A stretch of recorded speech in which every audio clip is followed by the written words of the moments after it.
Hey, it's John Chuckery, and today coming up on Hitting Hard, we're going to talk some Atlanta Hawks basketball. Good weekend for the Hawks. Are they contenders now in the East? And what are the couple of things that could potentially hold them back from making another deep run this year in the playoffs? And oh yeah, WrestleMania weekend, man, it was something to behold. We got a lot to dive into today. It's Hitting Hard with John Chuckery on the Locked On Sports Atlanta. Hey, before we get started here, I want to tell you about my friends over at Bet Online, betonline.net. Listen, national championship game is tonight. You got Braves baseball that's opening up this week. So if you're feeling good about where the Braves are, you're feeling good about what they're going to do this year, maybe it's time to put some money down on all of it. So national championship tonight, who you got? You got UNC, you got Kansas.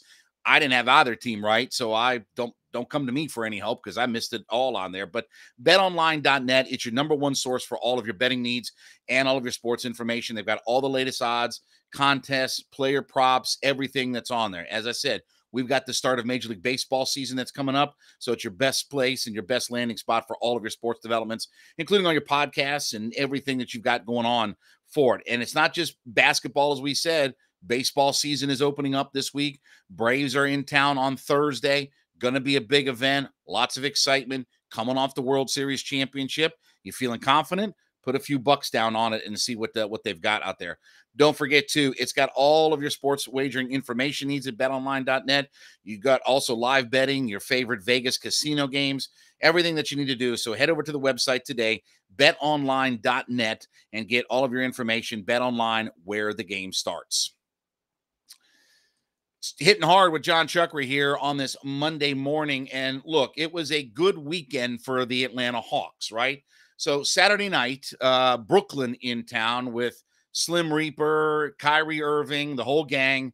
That's right. They don't have that Instagram model yet on their team. I forgot. Sorry. I keep forgetting he's not part of it yet. He's still filming and doing some other things, whatever like that. But anyway, nonetheless, the Brooklyn Nets in town on Saturday. It was a raucous crowd. I was actually at the game on Saturday night and had a really good time, but Hawks found a way to get it done. And now they sit themselves where they started on Saturday in the 10 spot. Now they sit in the 8 spot, only a game and a half behind Cleveland, who's in the 7 spot. Now, it's been a great run of late for the Hawks. They've won 5 in a row. They seem to have gotten some things figured out, and they're beating some of the good teams. So it wasn't just Brooklyn. Here recently, they've beaten Memphis. They've beaten Golden State. They've been able to beat a lot of these good teams here lately. And at the same time, not also stub their toe on some of the jabrones. You know, they went to Indiana. They went to Oklahoma City. Those two teams are dreadful. And that's being charitable. Went there, got victories. So now it's 5 in a row. So the Hawks will get back at it coming up tomorrow night in a really big game in Toronto. And one of the things about the schedule, as we look at the final 4 games, everybody that anybody plays right now that's actually in the actual playoff race for the Eastern Conference has to play all their guys. Everybody's fighting for their seed. Miami's fighting to be the number 1 seed. Milwaukee's on their heels. Philly's trying to get position. Toronto is fighting with Chicago for the 5-6. So everybody right now is in that mindset of we've got to just keep pushing, play our starters. We can't afford to rest, can't afford to take our foot off the gas pedal. So fortunately for the Hawks, of their last 4, they've got 2 games against playoff teams, one in Toronto on Tuesday. They play the Miami Heat coming up, and then they also mix in Washington, and then the finale is just it's at Houston. And whew, man, you talk about that. There won't be anybody at that game. They'll already have done their exit interviews. So I don't see any way possible that the Hawks would lose all of that. But it all starts coming up tomorrow night. Are the Hawks contenders? I think so. And I think that the thing that we look at is they're getting hot at the right time. They've always been able through this year to stand up and beat and compete against the best of whatever, not just the East, but against the West as well. Remember, they beat Phoenix in State Farm Arena a few weeks ago when Phoenix come in, best record in the NBA, hottest team. I think they'd run 10 road games in a row or something like that. And the Hawks just took it right to them. I think it was MLK Day, actually, when they beat the Phoenix Suns. But here recently, they've beaten Memphis and Golden State, who were the 2nd and 3rd best records in the NBA. They've had their games against Philadelphia and Milwaukee where, it's been a little bit of a mixed bag, but by and large, they've stayed right with those teams.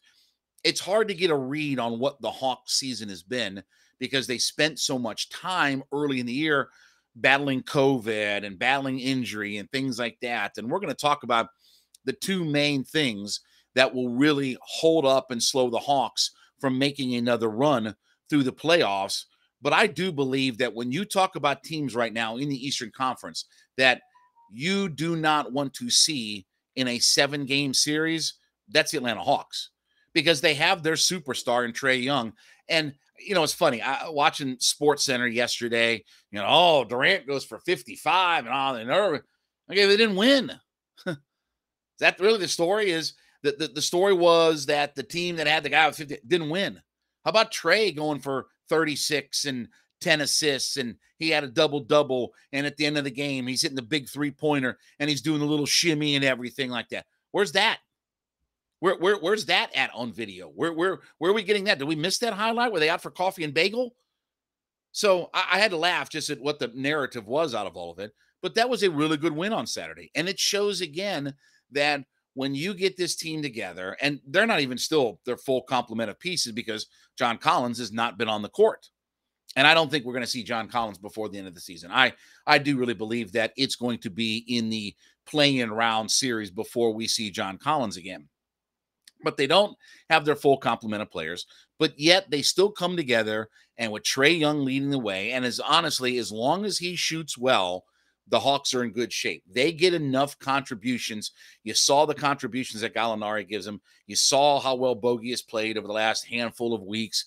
You've seen Herter hit some big shots. DeAndre Hunter making some moves. Capella, he's doing his thing. They get a lot of activity with a lot of their other guys, but obviously it starts with Trae Young having to shoot the ball well. And by the way, he didn't shoot all that great on Saturday, but he hit the big shots and made the shots that he needed to. And Irving didn't shoot well at all. I mean, Irving, I think, was 12 for 32 in that game. So they're like, oh, he had 31. Yeah, he took 32 shots. Hell, if you give me 32 shots in an NBA game, I'm going to probably walk out of there with 20 or 25, right? I ain't saying a whole lot on 32 shots for an NBA player to say that he scored 30 points. And a guy who can get to the line and everything. Anyway, it just all the nonsense. Too much nonsense to get into with all of that kind of stuff. But I do believe that when you look at getting into an actual series, not just kind of a random on the road, one and done, whatever. And I understand that that's how their pathway is going to be.